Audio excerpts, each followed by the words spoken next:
Hey, good morning, everybody from TTT Urban Homestead. Doing an update. Today is June 7th, 2024. I'm going to update you on the projects I have going in my yard. Urban Homestead, gardening in small spaces, basically raised beds and raised bags and stuff like that. What you're looking at here is my red, white, and blue section, and it's really coming along. So here's the red section, and I have included some like pinks and a little bit of purple in there. This is the um, Auburn sunflowers, and then behind that is the morning glories, red morning glories. So they're climbing on the fence behind there, and they actually attach to the sunflowers. I kind of like that because it's actually bracing the sunflowers. So if we get these storms and strong winds, they actually are braced a little bit. So that's pretty good. Here's the zinnia row. It's kind of some pinks and reds. I'm waiting on, I got a couple other darker reds in there. They're smaller. They'll be popping out. Petunias. And then I've got the red vincas. They're really looking good.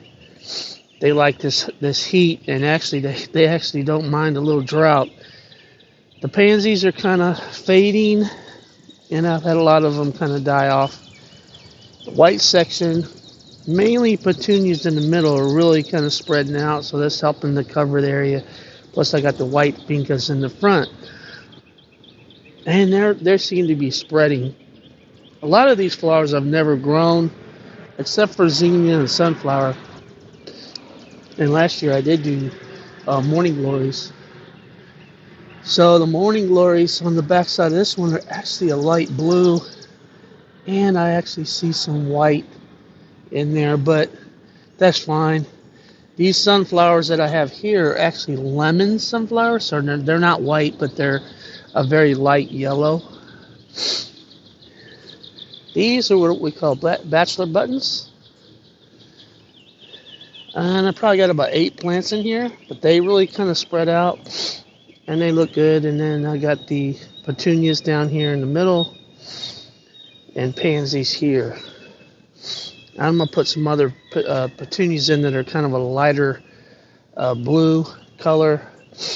And on the fence, there is blue morning glory. I have some more blue morning glory I'm going to put in. That's the 4 o'clock highs. Been flowering for probably a couple weeks now. Strawberry patch, I had picked a lot, and then I kind of slowed down, and now I pretty much got another crop coming on. So that's really good. I thought maybe I wasn't going to get very many because it's really crowded in here, but actually they seem to be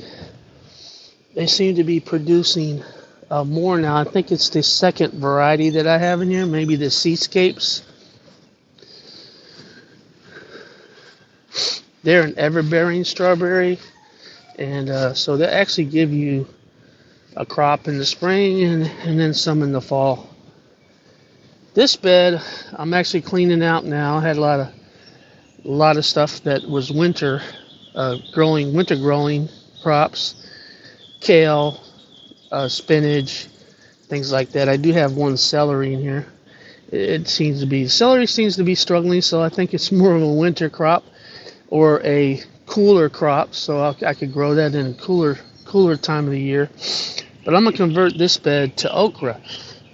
So I've never grown okra.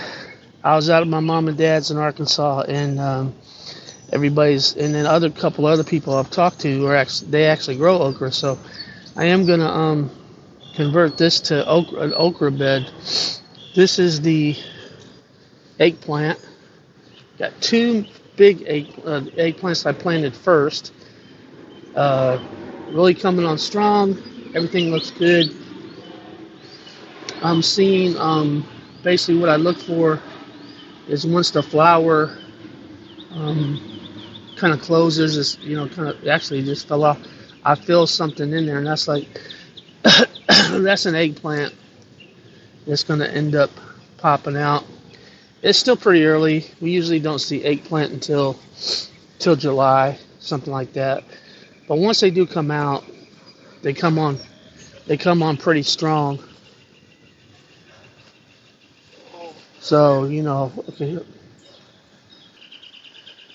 All right, so on this side, I see a pretty good size one right there. So that's inside there is a eggplant. So we'll keep you updated on that. All right, the herb bed is looking really, really good.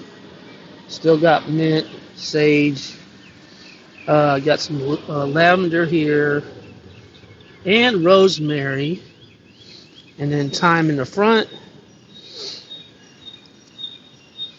And I do have some chamomile, but I don't know. Doesn't seem to be growing. I actually grow this stuff in bags, and it grows pretty good in the bags. Maybe it just takes a while to get established. I've been harvesting this, so I'm not seeing any flowers. Okay, one more shot get a shot of my wildflower barrel bucket container. It is really putting out. I am adding extra fertilizer like Miracle Grow and things like that to this bucket since it is so crowded. I am giving it extra food. Everything was kind of yellowish the other day, so I actually gave it about a gallon of Miracle Grow, and I did put some slow release fertilizer in there. So hopefully this will continue to look good all summer. All right, moving to the back. This is my container of neem oil. That's one thing that I use that helps with the pest and they say disease and stuff. So, what's up, buddy? There's Spike. Okay, so on this raised bed is normally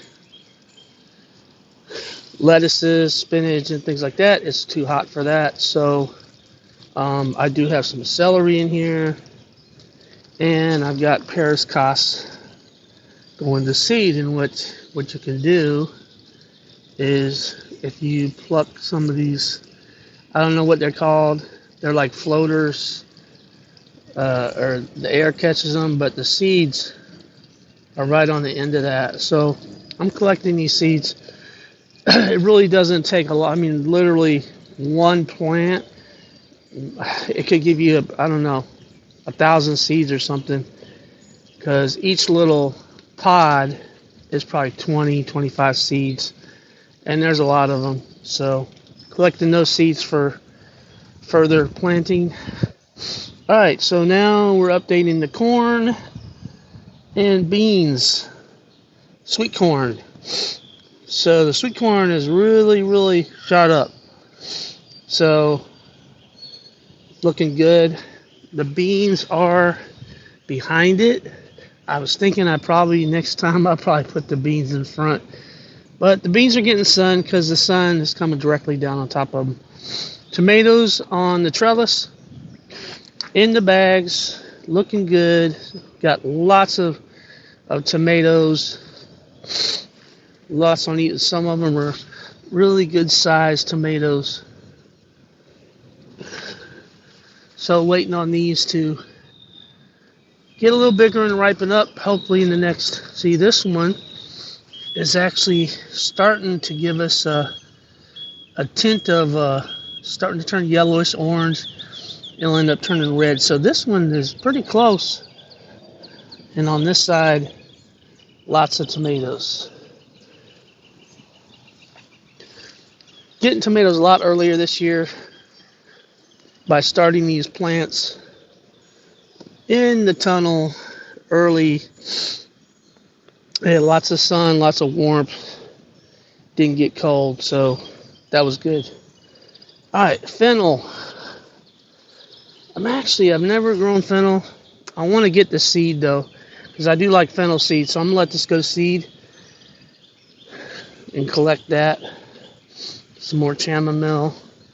This cucumber plant has been going for about 3 months, and the way I see it is that's probably about how long the plants last, because you can do everything possible to try to prevent disease and bugs, but that they just eventually get like powdery mildew and stuff like that on the leaves, and then it ends up killing the plant. But it's produced several cucumbers that we've been using, and I'll get up to our cucumber alley here in a minute. Still got some sweet pea. Looks like it's kind of dying off, probably because of the heat. Maybe I'll let these go to seed. Onion. I'm seeing bulbs down there. I see a pretty good size one, so looking forward to that. This is my dragon cucumber. I've actually picked about 3. They're very big. They're very long cucumbers. And this cucumber plant, it's also been going pretty long. It's a pickling cucumber, and it's produced several. Now here is my radish that went to seed. So it forms these little pods. So I've never done this with radish, but it's pretty neat. I'll wait on this produce some seed for me. This is the morning glory tree trunk, and I've actually got it to where now I'm putting it down these lines. So I got the one on the back that went pretty much all the way across. So that's pretty cool looking. All right. Here's some green bean plants that I've had going for quite a while. I do have the ones in the raised bed, but these I planted early, and we're getting a few green beans. We've been picking on this for, 3 weeks now. Just wait till they get a little size on them, and then we'll cut them up and freeze them, save them in a bag until we get enough. Some basil. Celery's curling leaves. I have to look this up, but I'm pretty sure it's because of the heat.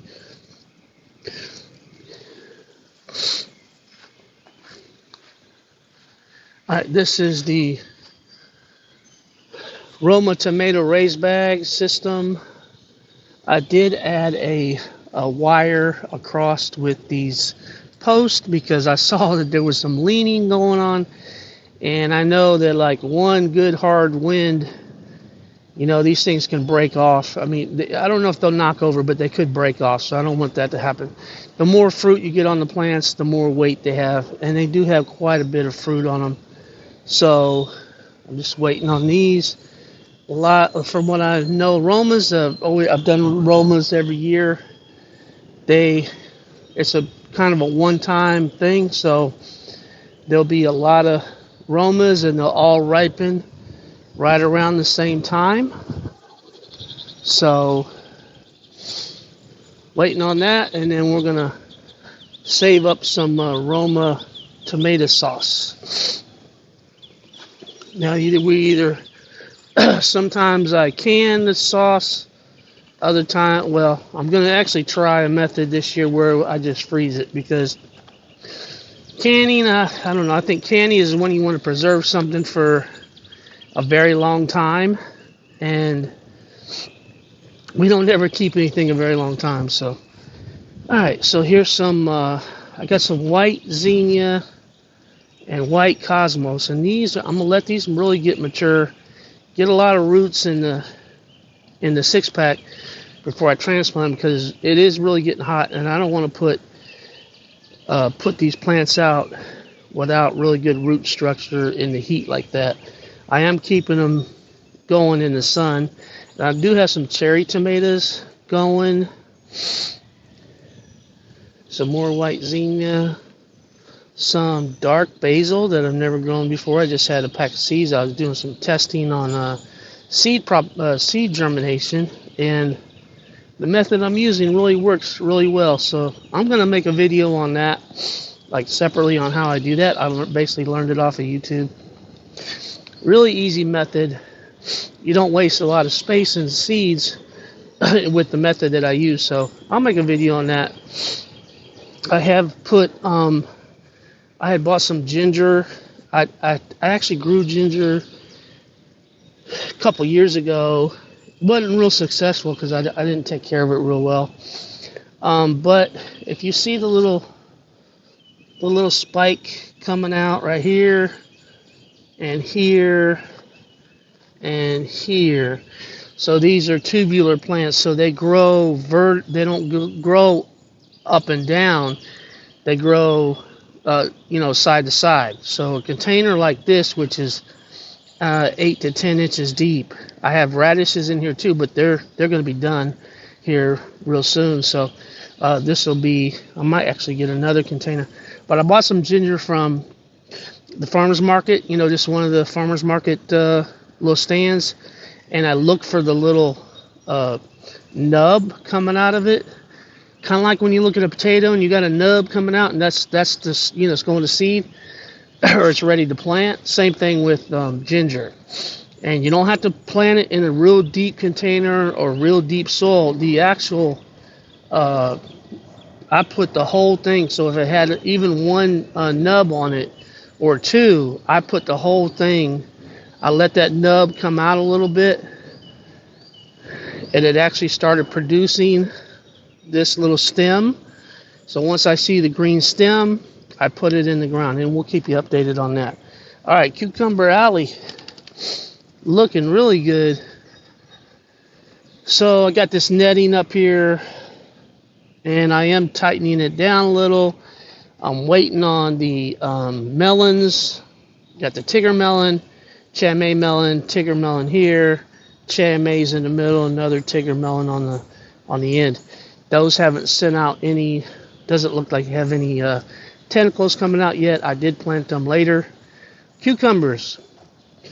On the cucumber side, everything is starting to climb. And it's getting on up there. Not seeing a lot of flower. Well, almost the flower. So we're getting there. Once they start producing cucumbers, from what I know, and I've grown cucumbers, but I used to grow them in that bed. And that bed just got way too much shade. After about 2 in the afternoon, that whole bed is just shaded the rest of the day. Up here, this area here is going to get a lot more sun. It gets sun until 6:30 p.m. from maybe 9 to 6:30 p.m. Plenty of sunlight. And these plants are really looking good. I do see flowers. Okay, so we're seeing flowers. And that's a female flower there. So you see the little it's kind of a little miniature cucumber on it. And then the ones without a miniature cucumber are the male flowers. And I got plenty of bees and stuff that are doing their job. So now the one thing I don't like is these little, they almost look like ladybugs, but they're not. They eat the leaves. So I have put neem on them, and actually a couple times a day I'm coming around, because sometimes the best way to get rid of the bugs is to get them yourself, pinch them off, get them yourself. All right, so this is a Cucumber Alley, and I do have some, I have planted some dill, and dill's looking good. So this dill will be really, it'll be good to go by the time I have some cucumbers. All right, backside. Y'all have seen all this. Blueberries. Blueberries are, I've got a few that are actually looking good. Not a lot of blueberries, but hey, this is how it goes. You gotta let these plants get established, and it takes a couple of years, really, maybe more than that. But the new growth coming out is the lighter color, so just waiting on that to happen. Still got stuff in this tunnel. I do have some radishes, and they look better in here because they're not getting the blaring sun. There is a kind of a sunblock, and the peppers are looking real good. That looks like that's probably a jalapeno. Don't know for sure though, but I've had this plant for a while. I had it in here all winter, and that's banana pepper and some green pepper in here. I even put a lavender here just to see how it does, and this plant looks real good in here. I put the that is lemon balm. Got 3 containers of rosemary here, and some more mint that I propagated by roots.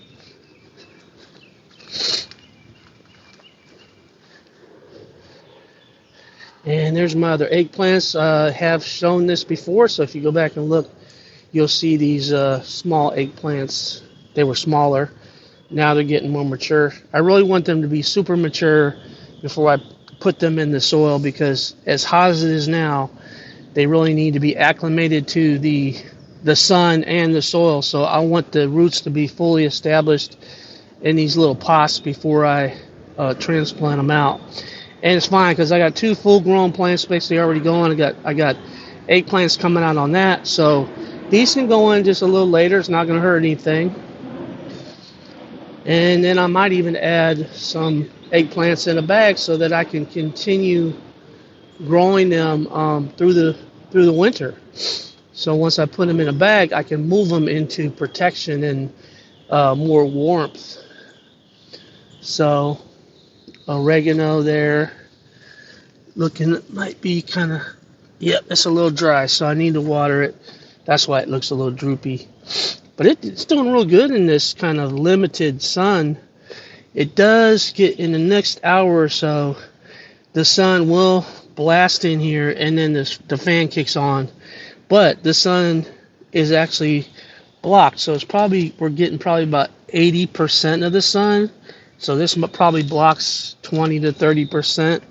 So I'm just seeing how things do in here with some shade. I know a lot of people will shade their plants when the sun is so overbearing. They'll put some shade on them. So there's some tomato. We've been picking these tomatoes. This plant came through the winter inside the greenhouse, and we're picking them, slowly. But I do have these. They're like white flies. I've been putting neem on here, but eventually these things are gonna kill the plant. But by the time that happens, the other plants, we're already seeing on the other ones, we're seeing that there's ripening going on. So I'm saving some dill seed, letting it dry out. Update on the pool. I've been in the pool a couple times. The water's really looking good, clear. I actually use I use tank water. I have 2 tanks of rainwater, and I'll use that to kind of refill this. And also it's rained over the last 4 or 5 days. We've got about 1.5 inches, so that really helped, and definitely saves on the water bill. So talk about my little, I call it my ghetto pool heater. So this is what I have. I usually do it with garden hose. I'll put garden hose up on the deck and use all the garden hose I got.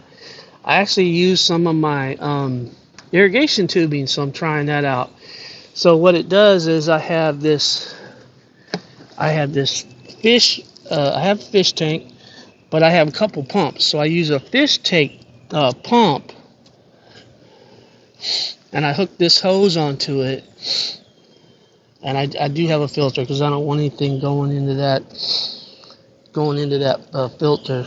But then the water coming out, the temperature is probably 100 degrees. So as it pushes it through those hoses and line, it warms up the water. So that's my pool heater method until I can get it up to, say, 85 degrees. Because 85 degrees is really comfortable for swimming. That's your recommended, So right now it's under 80. So today is a really sunny day, and I think hopefully I can raise the temperature maybe 5 degrees. I don't have the pump on. I'm letting this top layer catch all the sun, get warmed up, and then I'm going to circulate it, this afternoon, kind of circulate the warm water throughout the pool, and then keep this insulator on, so that helps keep the temperature up overnight. So after a couple days of doing this, I definitely can raise the pool water temperature by, say, 5 degrees, which is more comfortable. I'll get in the pool now. I don't care if it's 75, but everybody else, or Carla, my wife, she wants it to be warm water. So that's what we're gonna end with there. But hope you enjoyed. Make sure you subscribe and like. And if you have any questions or comments, definitely put them in the comments area. Appreciate it, and we'll talk to you later.